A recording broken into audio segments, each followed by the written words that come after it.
Welcome to Between the Covers, the show for readers and writers and lovers of books. I'm Stephanie, and I'm a publisher at Red Penguin Books, where we publish books of all types and genres. So whether you have a manuscript all ready to go, a book still stuck in your head, or maybe even 300 sheets of loose leaf shoved in a drawer. And yes, probably once a month I get an envelope full of loose leaves shipped to my office. Visit redpenguinbooks.com and unleash your inner author. I am beyond delighted to be joined by three authors today who have unbelievably unleashed themselves. Dave Dobson is the author of Flames Over Frosthelm, not to mention a slew of other books you'll be seeing. Cami Murdoch Jensen, the author of First Earth, the Archmage Book 1, so we know that there is definitely more to come. And Rob Sanborn, the author of The Prisoner of Paradise, a fantastical novel of Tintoretto's Renaissance masterpiece. But first we'll meet Dave Dobson, the author of Flames Over Frosthelm, and he writes about the book. Sometimes your case takes a left turn, or 3 or 4. Martin and Boog are provisional inspectors, fresh out of Inquisitors Guild training and eager to prove themselves. Assigned the mundane task of tracking down stolen jewels, they instead uncover a mysterious cult set on destroying the city. After a thief explodes, they earn the enmity of a vicious noble.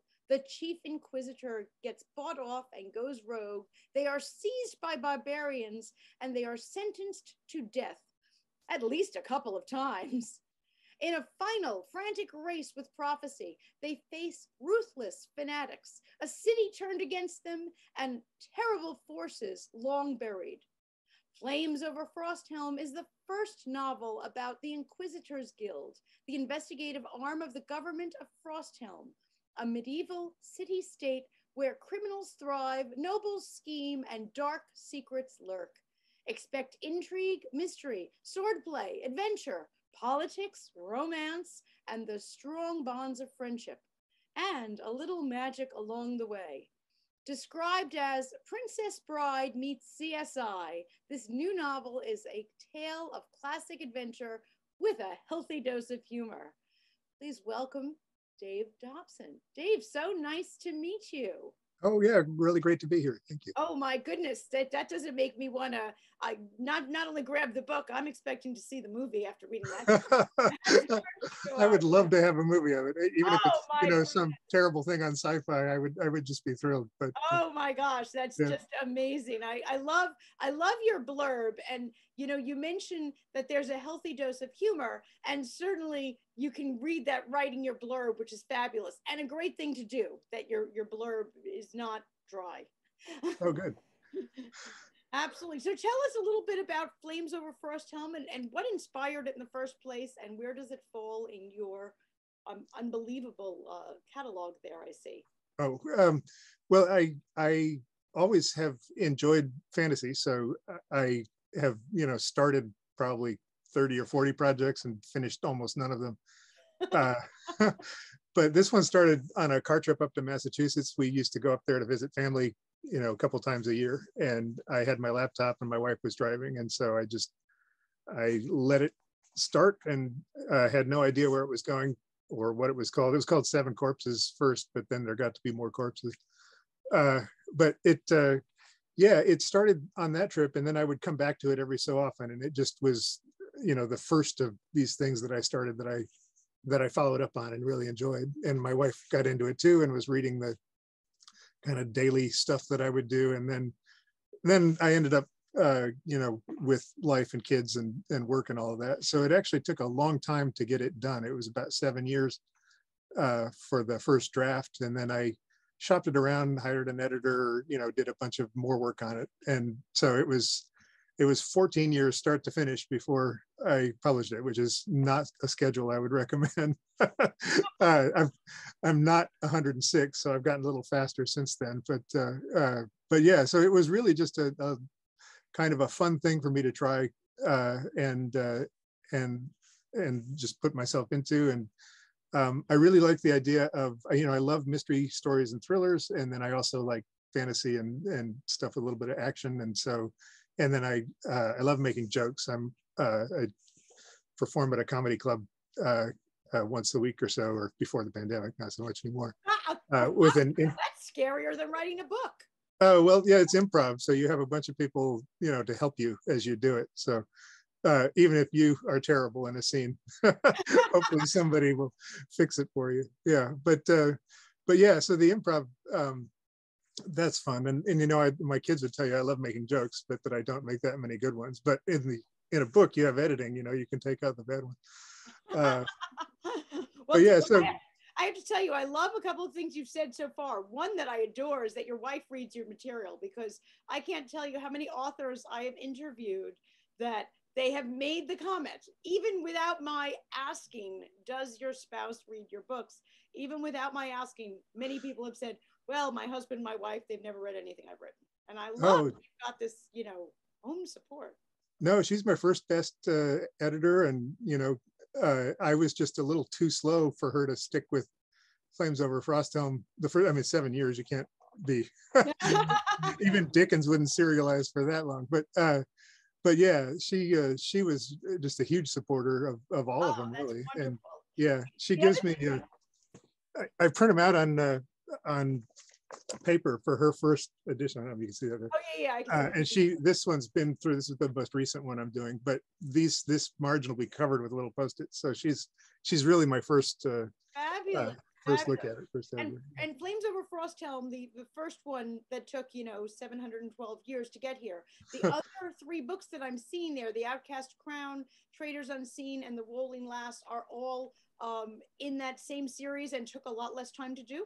Yeah. So I published Flames Over Frosthelm in 2019, okay. And then Outcast Crown is the second one in 2020. I actually did Traders Unseen, which is a novella. You can get that one for free, actually. Oh, good. It's 40,000 words. The others are a little over 100,000. So that one I did actually only a month or so after Outcast Crown, because I actually was writing that one while my wife and other people were reading Outcast Crown. And then Rolling Lass is the one I'm working on now. So, and I did Daros, the sci-fi one, kind of in the middle there. So when is the Rolling Lass scheduled to be released, or what? March, if everything goes well. Yeah, it's okay. Headed off to the copy editor probably tomorrow if I can get my bits in. Wow, yeah. Fantastic. Well, you know, just from an inspirational point of view, I love that you're telling us how that first one took, you know, 107 years, and now we're hearing this schedule. So for anyone who out there is writing book number 1 and they're saying, oh my gosh, I can never do this to myself again, it does get better.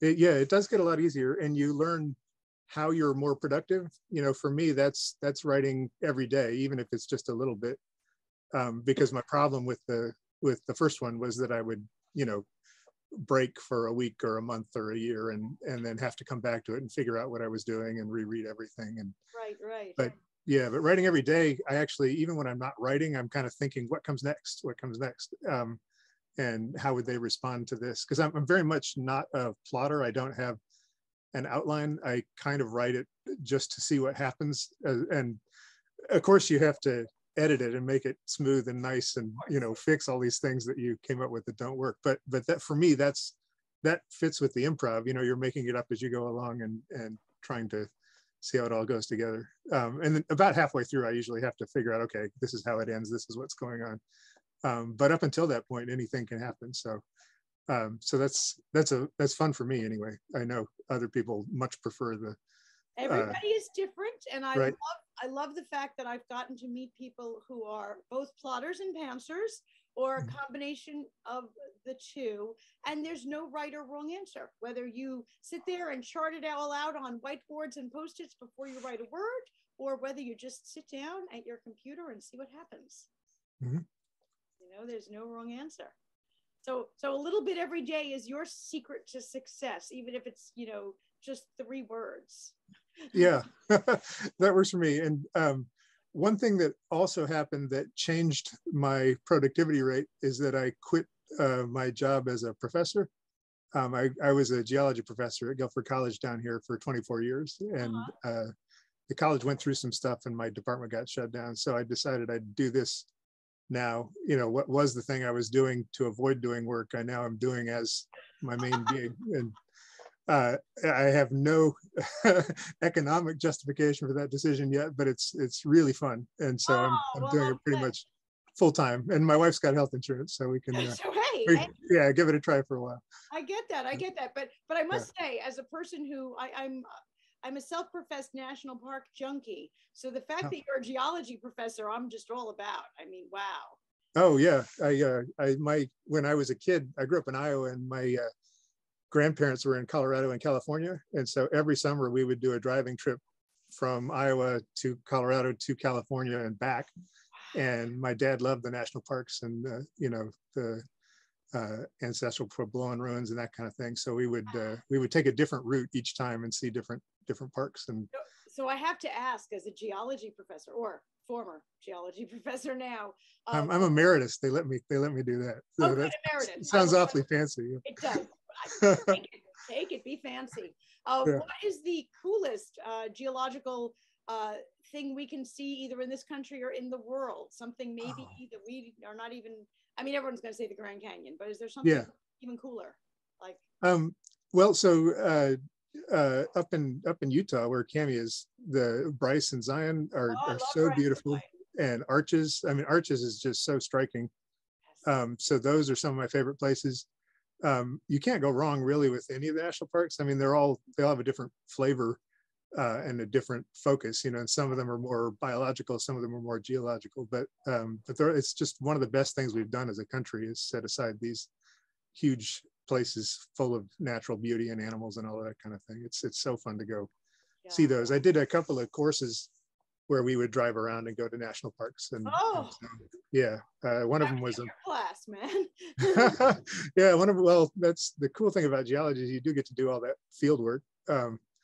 And just field trips when you're teaching. So yeah, we would take students on short trips to the Smokies or to the coast down here in North Carolina.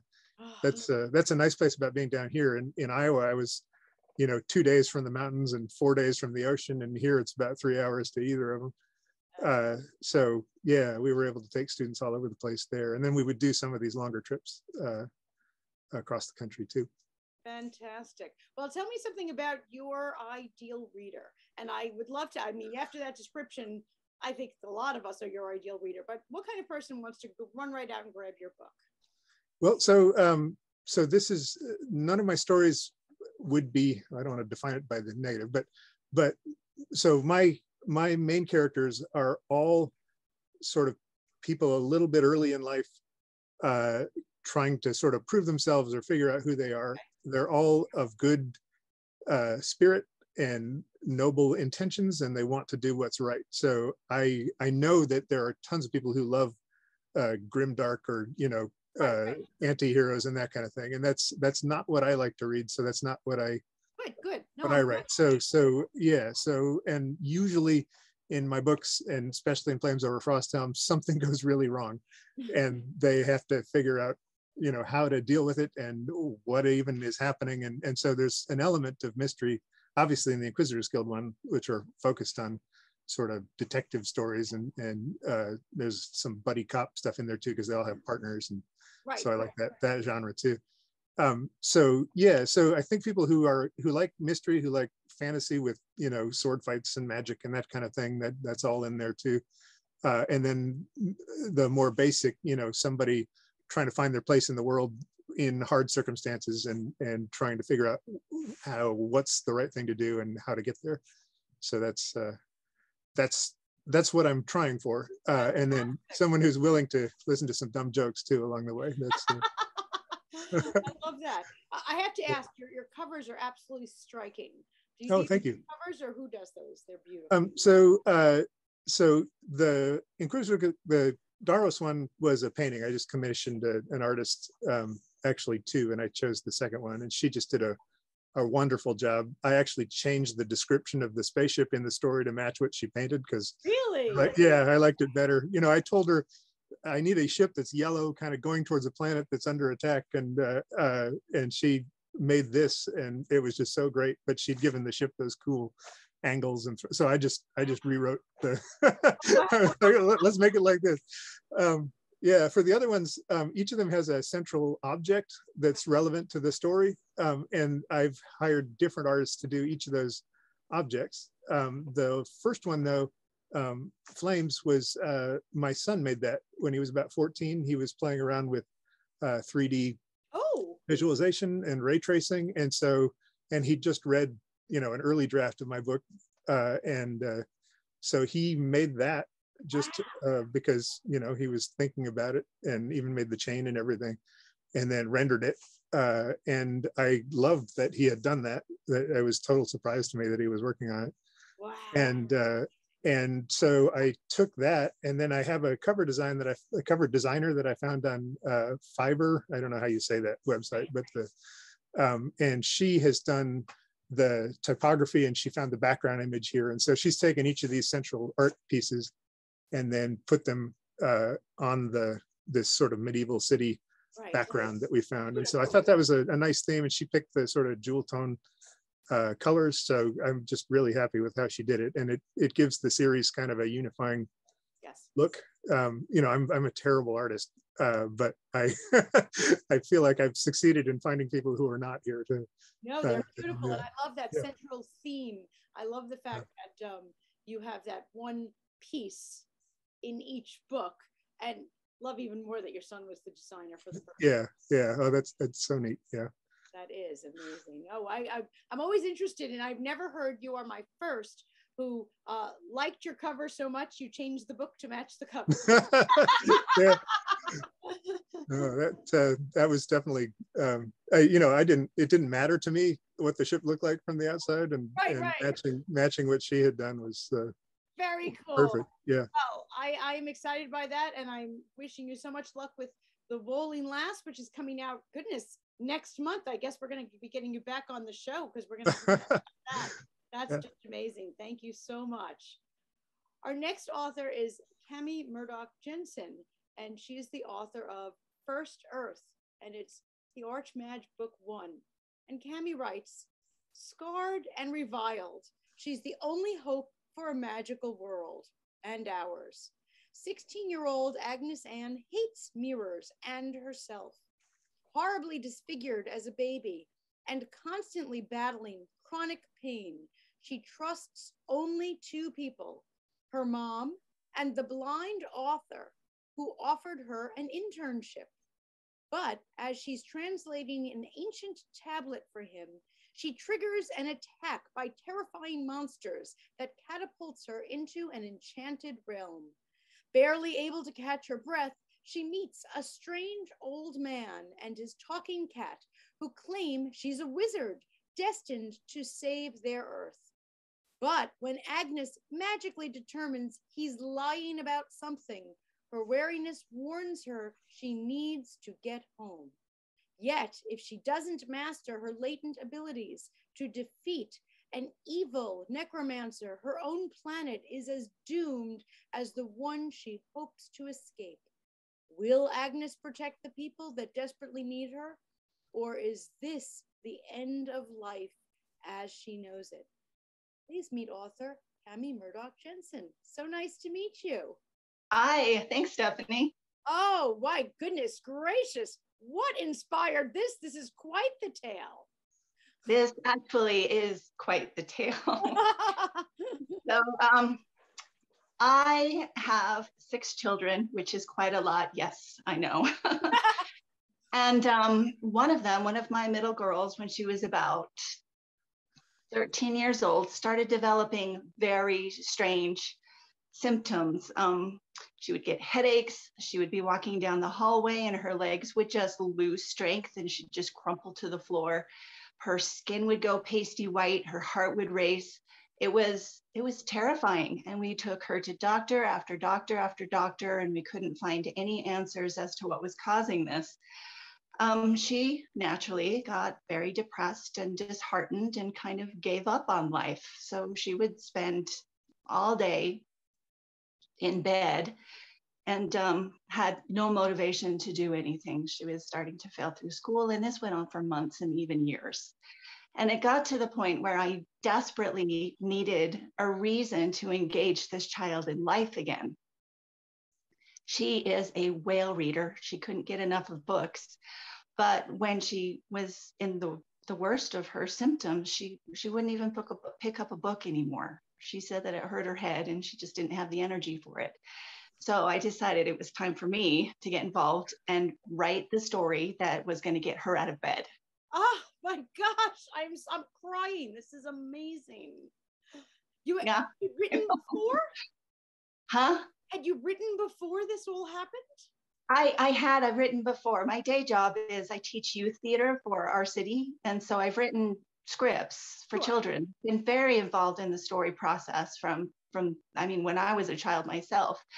And I did write a couple of books that were just for fun, just for myself as a way to escape my job, just like Dave. In fact, we could probably do Dave's interview again and it would be me.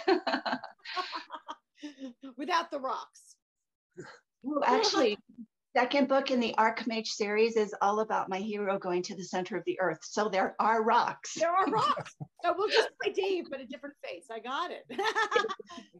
You did this. What I did with my daughter is I started saying, okay, well, you can't go to school today. I understand. That's fine. But let's go for a walk because I'm stuck on this story and I want to get your opinion on it. And so I would coax her out of bed. And as we wrote this story with her heavily involved, it got more and more exciting. My main character was faced with just beyond normal circumstances, but she still found a way to wiggle around it and still succeed. And the process of writing these books helped my daughter get the motivation to eat better and exercise daily and go to school even if she wasn't feeling great and become a successful human being. Helped her beat her depression. Oh. Imagination and creativity are huge for battling depression. So that's why I wrote these books. Oh, Cami, you're winning like Mother of the Year in my book today. I'm telling you. But aside from that, well, you won Mother of the Year in my book with the 6 children. I have 3 and I'm not really sure how you do it with 6. So but what a story. And I'm so glad you're sharing this with us because what a way that storytelling and fantasy and an inspirational tale can literally take someone from the pits, from bed, from not having any motivation to go on and move them into a happy and fulfilled and successful life. It's severely underrated. It really is. I actually had one of her therapists. I was saying, what are some things that I can do? And he actually recommended that reading, fantasy, getting out of the normal world and finding something to be excited about he recommended that. Oh my gosh, I love this. And, and even just for, I'm sure there are plenty of people watching right now and they're saying, oh yeah, I wish I could write a book with my kid like Cami, because that is a little over the realm. But reading fantasy, I'm so glad you said that, because some people think that fantasy is just, it's just escapism. What's the point? But to hear that a doctor recommended it, I just love to hear, because some of our, nonfiction readers, well, if it's not true, what's the point? Those people who watch documentaries instead of, silent. Right. So I'm right. I understand that. The point that the doctor made, which I thought was really interesting, is that in fantasy, good always wins. And people need to hear that. They need to hear that evil is not unconquerable. Right. Oh, that's just amazing. How have things gone now? Tell us a little bit about where she's at. Yeah, I have to finish the story, don't I? Absolutely, you do. So we did find a diagnosis. It took years, but she was diagnosed with POTS, which is postural orthostatic tachycardia syndrome. Her blood vessels don't firm up, so the blood goes to her legs and her heart has to race to push them back up again, which with proper diet, some medication and exercise was the big one, because she needed to tighten the muscles around those blood vessels in order to help. That was huge for her, figuring that out. So once we got that under control, she graduated from high school, which I was very, very proud of. She did some service for a year to kind of help understand how important it was to look beyond herself, which also helped. Then she got married, and now she's pregnant. Gosh. No. And she, sorry, this is just really moving to me. She's naming her baby girl. She's giving her middle name of Agnes, which is the name of my main character. Oh my God, Cami, this is just amazing. Married and pregnant, and after all these years, hearing the story, I feel like I know the whole trajectory. She got accepted in an internship for a company that assists authors. And so she is learning to be an author herself. Oh my gosh. Okay, okay, you have to promise me that she's going to be a guest on my show, because I'm just loving this. She's amazing. You'll love her. She's so sweet. Oh, I can't wait to meet her. Oh yeah, we're doing a podcast, she and I. That's a for sure, because this is a story like I have never heard before.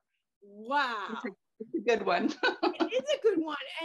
And how it started with, you and your, moms know what to do. And I'm so impressed with you for listening to yourself, because when you're going through something and the medical profession is being incredibly unhelpful, and I'm not saying that any individual doctor was against you, but certainly when you are without a diagnosis for something that is so life-altering, that is just such an unbelievable position to be in. But for you as the mom to know that, we are going to get to the end of this, but this is what we're going to do to get you out of bed and back in school and succeeding in life. And boy, you must look at, your beautiful married pregnant daughter and say, yes, me and Agnes, we did this. It's been an incredible journey. And we actually discovered through the process that the POTS was encouraged, contributed to by a genetic defect that I have.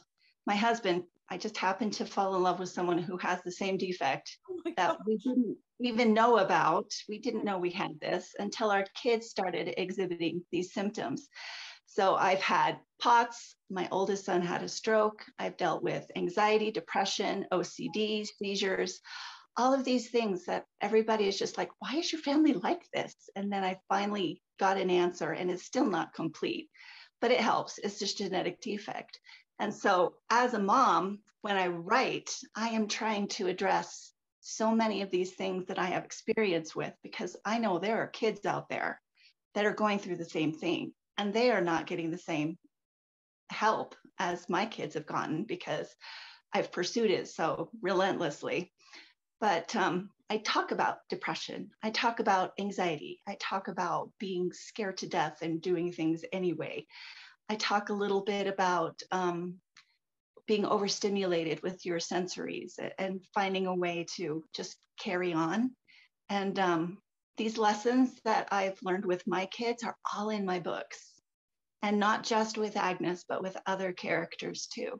And they are a really fun way that they're overcoming these things.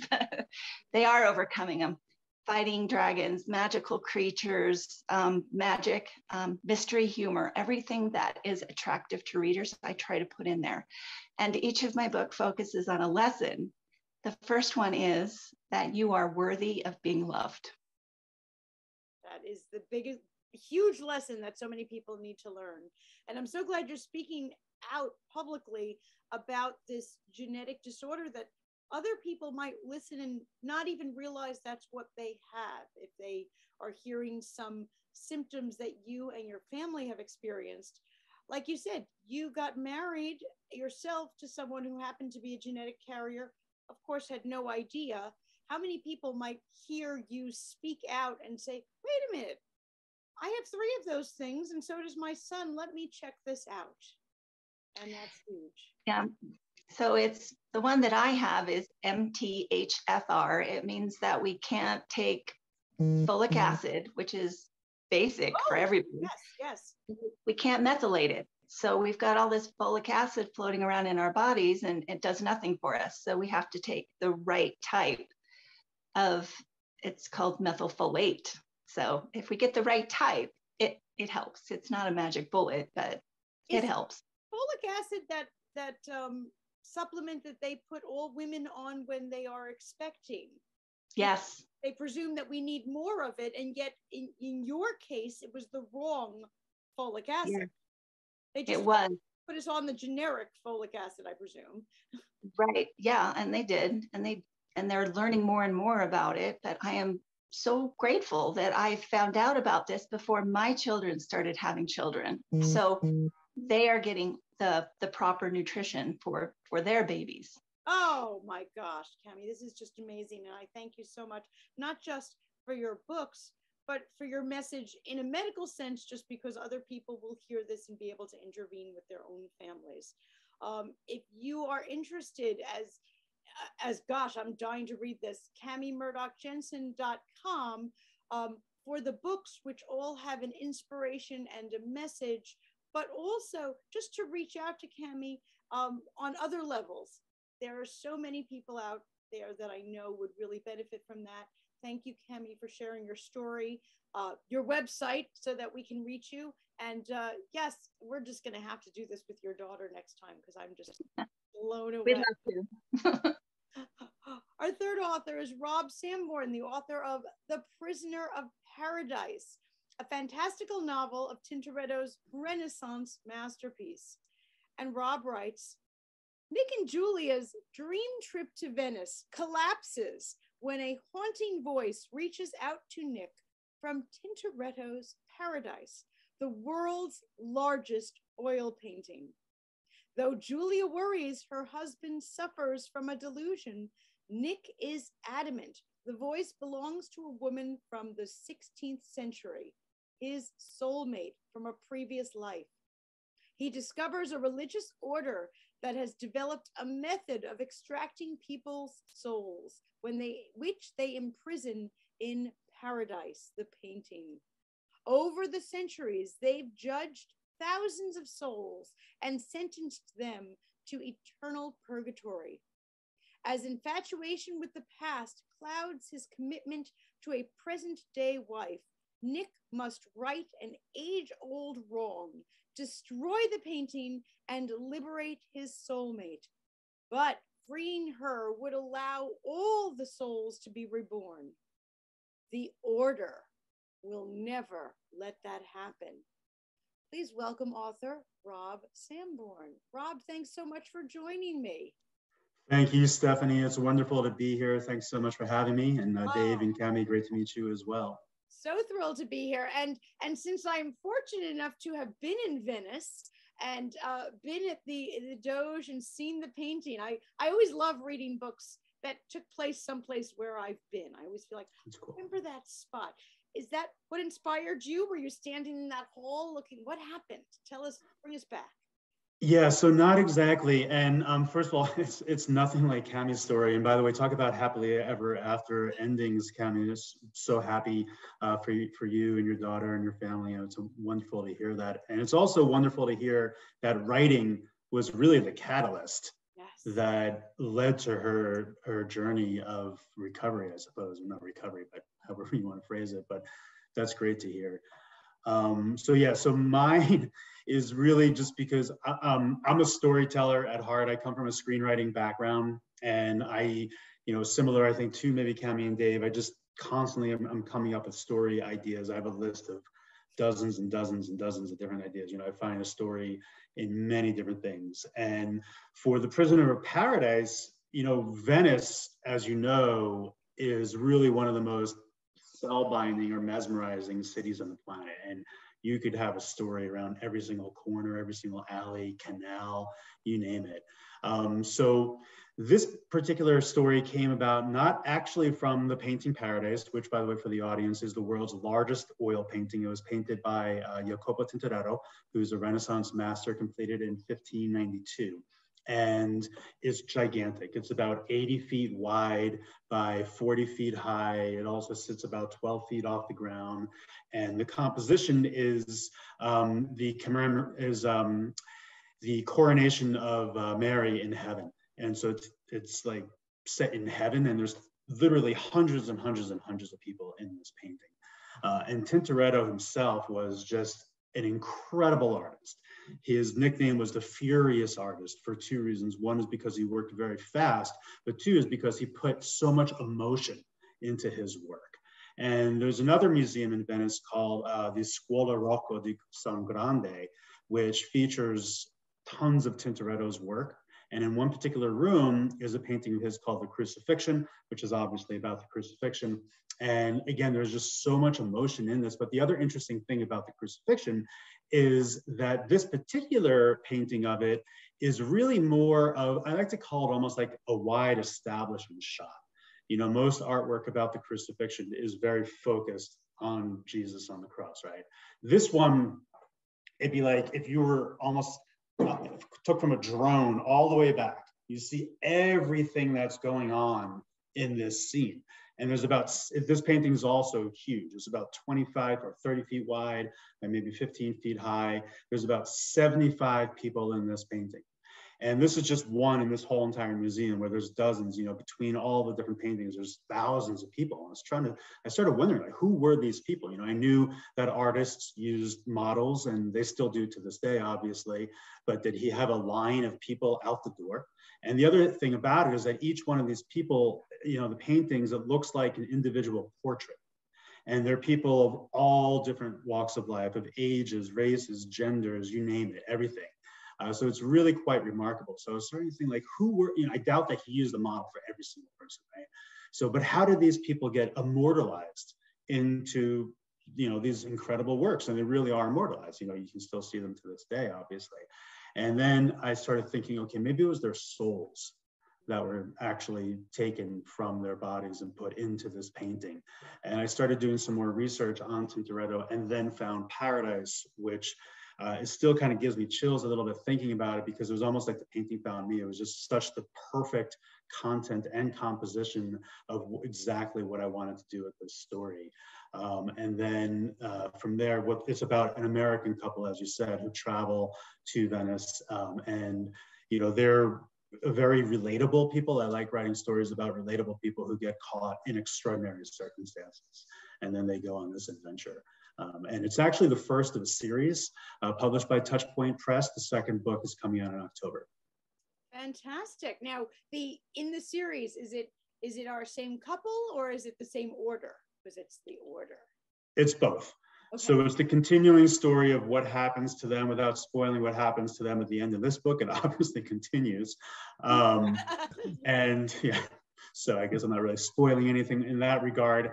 But yes, it is the same order. It is the same couple, but we do discover that it goes way beyond Venice. Right. And the reality, actually, I also like to set, so there are fantastical elements of the story, but it's very much set in the real world. So it's really a thriller blended with historical fiction and what I like to call magical realism for this particular book. I didn't invent that, obviously, but I call my book magical realism because it's fantastical elements set in the real world. And Tintoretto actually painted 3 versions of this painting. The first 2 are studies that he did, and those 2 are also huge. One is at the Louvre, and one is at a museum in Madrid called the Thyssen-Bornemisza. So we learned that the order is considerably bigger, and their plans are much larger. So it does become more of not a fully global type of thriller, but it's a thriller with wide-reaching consequences. Well, I mean, just like a great Dan Brown novel, I'm waiting to see the movie, that's for sure. Yeah, me too. We're all waiting to see a lot of movies. I get that. But you are a screenwriter, so you are, you know, I guess, know a little bit more about what makes a good movie. Now, you have been to Venice. You have other books coming up in other places. Is this a business expense? Do you get to go to Madrid and Paris and research your books? We'll see about Madrid and Paris. So I did indeed I've been to Venice a few times, but one of those times was indeed a research trip. And it was a legitimate business expense. Absolutely. So I do really want to go to Madrid. I've been to Spain a couple of times, but I've actually never been to Madrid. I've been to Paris, fortunately. But it's also great that we have the internet. It blows me away that people were able to write books that took places in other places where they didn't live pre-internet. I guess they went to this thing called the library and looked up things in the encyclopedia. But still, it's not the same. It's like I can go onto Google Maps and actually it's very close to being there. You don't get the smells and the sounds and all that, which I love putting into the book. But it's quite remarkable that you can kind of just like look around. I mean, this happens all the time when I'm doing my research in Venice. I want to just find things maybe on a building, and I can spin Google Maps around and be like, aha, that's exactly what I'm looking for. And that's another remarkable thing that I found in doing the research, is that invariably, whenever there was something that I needed, especially from the past, to fit my plot, it existed. It's incredible. Like, it was already there. There was a person or an event or a painting or a building, and then I was just able to incorporate that into the plot. I'm so glad that you said that it was already there. I'm all for fantasy and complete, fiction, but you're writing in a different realm, and you're taking it from something that actually exists. So you're talking about research, which is so much fun. Going into Google Maps, what a great idea for people to be hearing, to put yourself in front of St. Mark's Square and inside the Doge, spin it around, look on the walls, look for that emblem that was left there. And then we do have the internet, and you can find out what it is. And you don't necessarily, sometimes with what you're writing type of thing, the truth is actually stranger than fiction, isn't it? Yeah, absolutely. And then you added this element of, I love the words magical realism. They're probably some of my favorite literary terms, because it is realism, but with magic added, which is so very interesting. Even the painting itself actually has a very mysterious background. There was another painting. So the painting is on one wall of what used to be the largest room in all of Europe, called the Great Council Room, in a building called the Doge's Palace, which is the Palazzo Ducale. And most people in America don't know this, but Venice was its own republic, separate from Italy, for close to 1,000 years. And not only that, they were the largest maritime power in the world for a very, very, very long time before Italy unified. And they had a Doge who was actually an elected leader, but he was a leader for life. And they also had senators. And the Doge's palace was essentially a combination of the White House and Congress. So the Doge lived there, but then they also met there for political work. And so they met in this one particular room, which is the largest room in Europe. And on one wall was Paradise. So Paradise was completed in 1592, but the building, I believe, was finished in like the year 1100 or something like that. So there was actually another painting, a fresco, by a man named Guagarini or something like that, Guagariante, that was also on the wall. But it was destroyed in a mysterious fire that nobody could ever figure out how it started. And then they decided to have a competition on who to replace that painting, which artist. And this was back in the Renaissance when you had incredible artists, right? And it was actually, the commission was originally given to Veronese, who's still to the Paolo Veronese, who's still to this day is more famous than Tintoretto. And so he got it. But shortly after he got it, he died under very mysterious circumstances in like four days. And I love Tintoretto. I'm not saying anything bad about him. And he was a very honest person. But it is a little weird that there's so much mystery of revolving around this particular painting. It could have been one of his, fans or something like that, It very well could have been, yeah. He basically got a fever. He was perfectly healthy, got a fever, and died in 4 days. That kind of thing happens.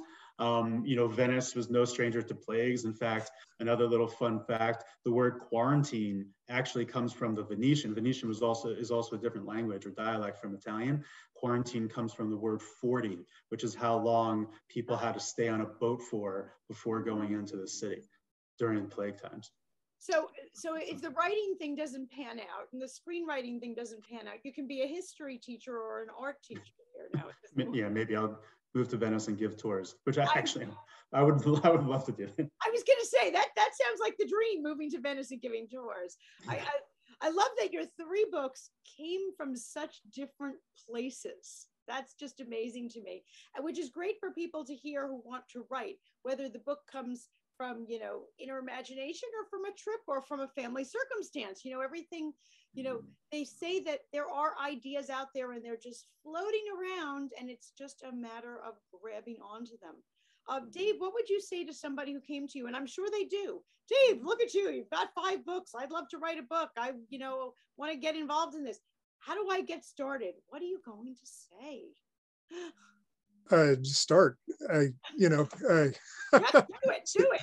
Right. Yeah. I mean, you don't need, that's the wonderful thing about it, is you don't need a lot of equipment. I mean, you need at the most basic, a pencil and paper or computer or something like that.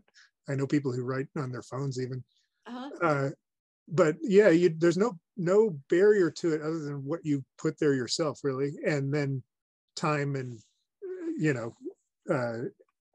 your ability, obviously I was happy to be doing family and work stuff for all those years, but it slowed me down. And so you really do have to carve out some time to do it. But for most people, there is at least some space in the day where you can get started. So there's I would say, yeah, just start, because once you do, if it is for you, it'll catch hold. The writing a page is the spark, and then if it hits something that's going to catch fire, then you'll certainly come back to it, and you'll know right away if it's fun. I'm so glad you said that about no barrier of entry. If I wanted to take up oil painting tomorrow, it's going to cost me, several $100s in equipment. If I wanted to take up skiing or golf, or worse, race car driving, major barriers to entry. But no, writing does not have a barrier to entry. You can start right now. Many people are writing right on the Notes app on their phone or on a napkin or whatever it might be. So that's a great point, that just start. Yeah, and I think, that's one of the things we talk about in improv, not to go back to that all the time, but you can get in your head and you can get in your own way really easily. And when you're doing improv, that's the worst thing. If you're thinking hard about, well, I'm a little scared, there's an audience out there, oh no, and now I've got to be a good character, and what if I'm not funny? All of those things are doubts, and you need to put those aside to actually get out there and do something. And what you do won't necessarily be great, but it will be done, and you'll have produced something, and you get better at that as you do it. And the barriers are the things that are always going to hold you back. So yeah, really, it's just getting out of your head, getting those bits of self-doubt out of the way, and just doing it. And if you went to make a chair, your first chair is going to be ugly and probably fall apart when you sit on it. And that's how books are too. Your first story you try is going to have improbable coincidences and continuity problems, and the characters are going to say the things that movie actors say in movies. You're not going to be creating great art the first time, but the second time or the third time, you'll fix some of that and get better at it. So that's also something I say is and that's true for stand-up comedy. I've seen so many people, and I've tried that too.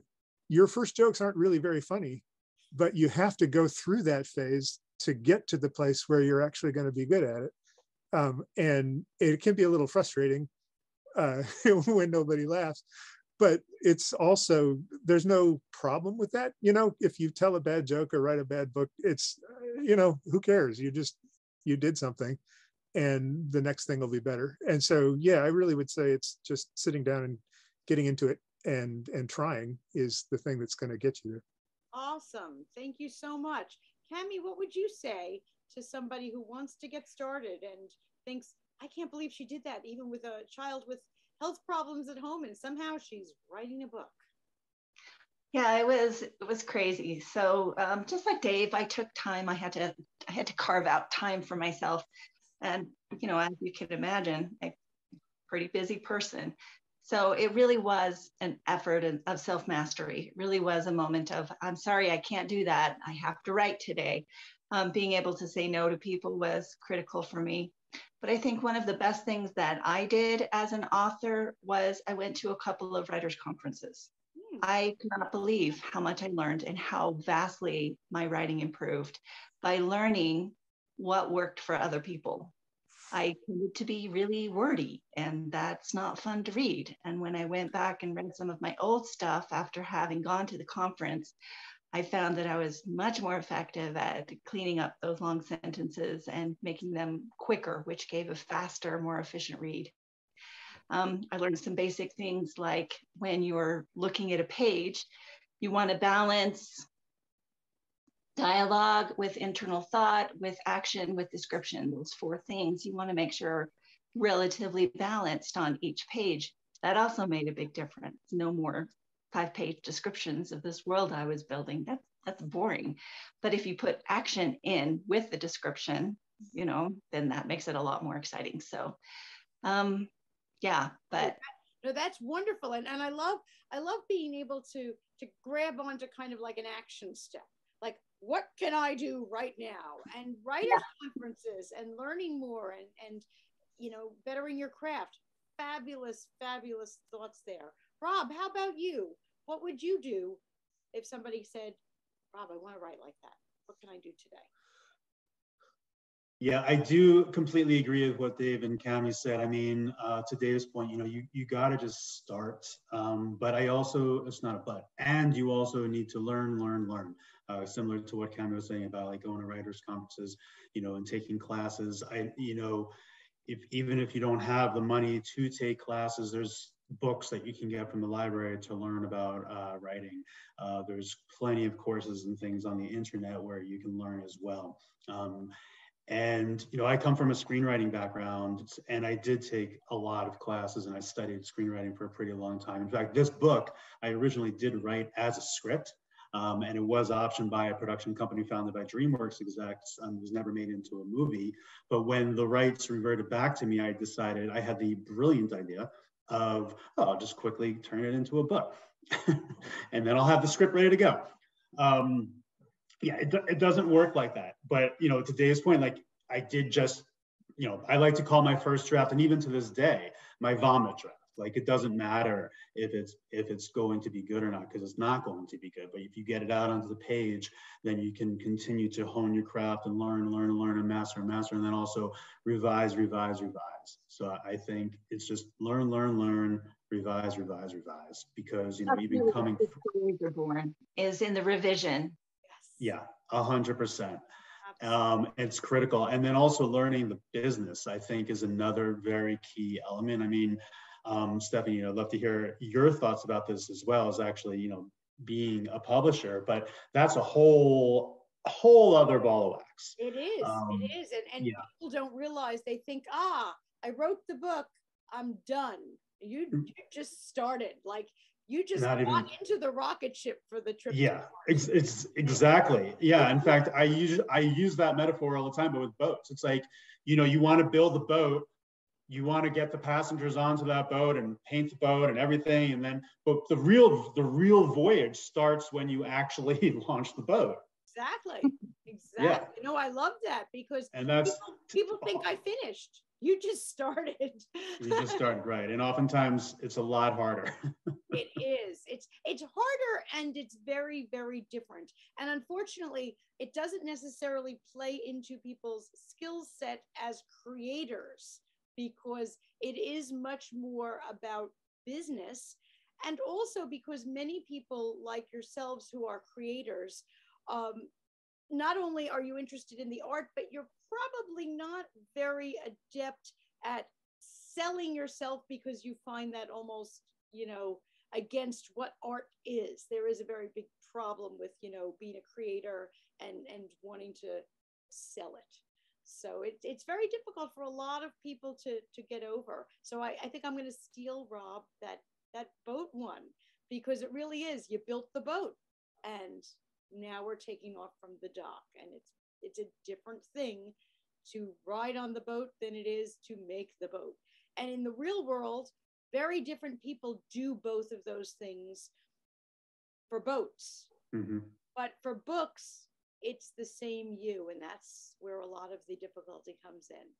But for the three of you, so exciting to hear about these books. And I just want to remind all of our viewers, Dave Dobson, the author of Flames Over Frosthelm and the rest of the book in the series. You can visit Dave and learn more about him and his books at davedobsonbooks.com.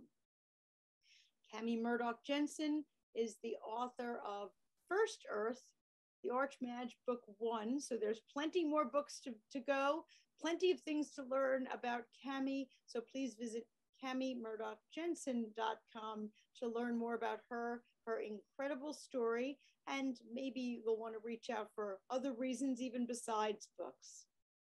And finally, Rob Sanborn, the author of The Prisoner of Paradise, a fantastical novel of Tintoretto's Renaissance masterpiece, and more to come. So for all of our authors, you definitely want to head over to their websites, get on their mailing lists, of course, find and read their books today, but get on those mailing lists because all three of them have other projects and things going on.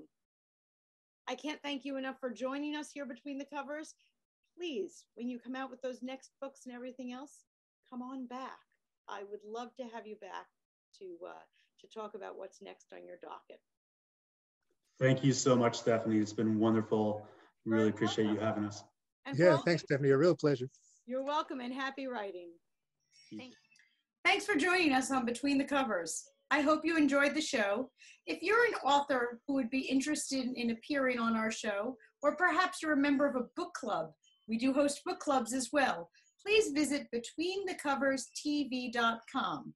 By the way, at BetweenTheCoversTV.com, you can watch past episodes in addition to learning more about our authors and guests. So sign up there if you would like to be a guest on the show yourself. And if you have some books that you would like to get written or published, visit redpenguinbooks.com. Thanks so much for joining us.